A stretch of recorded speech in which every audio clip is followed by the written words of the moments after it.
Hello out there, everyone.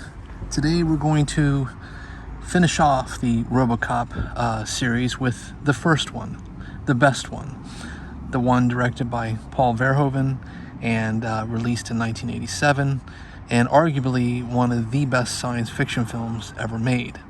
Now, I've gone on record as saying that Robocop 2 has moments that are perhaps the best of them all, but as a film, Robocop is the clear and evident champion of the films. It's just a terrific movie, and basically the best example I can give, quite frankly, of how editing and pacing and narrative structure can, if done right, just do remarkable things to your audience. And I think that Verhoeven has really, quite frankly, never been better. I totally love Total Recall and Starship Troopers, but to be honest, Robocop is essentially a flawless film. It's really one of those movies that you sit back and watch, even in today's time, 2022, and you just marvel at how damn good it is, and it holds up. All of the political and social commentary is as germane today, sadly, as it was when it was first released in theaters back in the late 80s. So for those of you who have not seen Robocop, I highly recommend that you take a look. It is just wickedly smart. It's dark, but at the same time, there's a little bit more comic relief in it that is earned and smart. It's not just throwaway humor. It's woven into the fabric of the story. And Peter Weller, I love seeing him as a person in the beginning of the film, because it sets up the character in a way that you really care for him. And I give Peter Weller major kudos for pulling that off. I mean, up until the time this film was released, really no one had heard or seen much of him. He was a relative unknown, and he just did a remarkable job. And he's since gone on to have a very good career as a character actor. He's a terrific actor. And this film, of course, features some terrific baddies as well, including none other than Ronnie Cox. Then there's, of course, Nancy Allen.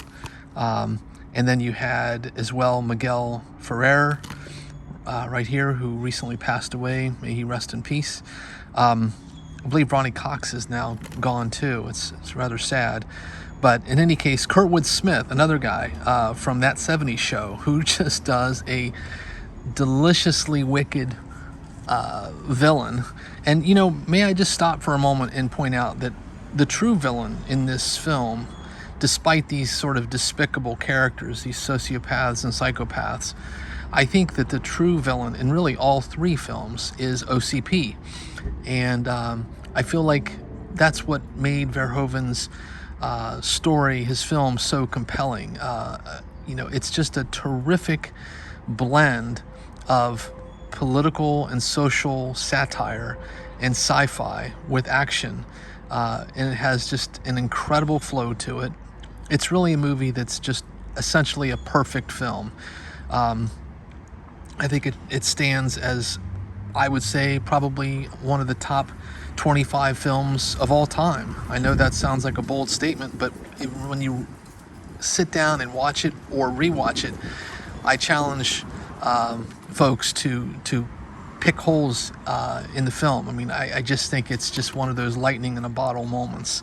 And I'm just terrifically happy to see that Arrow Video has given it the proper treatment. Now, recently they've released a 4K UHD version of this transfer, and I just have the standard Blu-ray, but it is based on a 4K transfer. It's just not the UHD that was put on a Blu-ray 4K UHD disc. But it's terrific. It looks great. And the supplemental features are fascinating as per usual with Arrow. I think Arrow Video is right there, just a step underneath Criterion, quite frankly, as being one of the best boutique labels out there. I would put Scream Factory next, but this just has a bevy of special features that are, you know, exceedingly interesting, especially if you're into science fiction, in particular 80s sci-fi. And lastly, I want to again give a shout out to Rob Bottin, who designed the Robocop suit.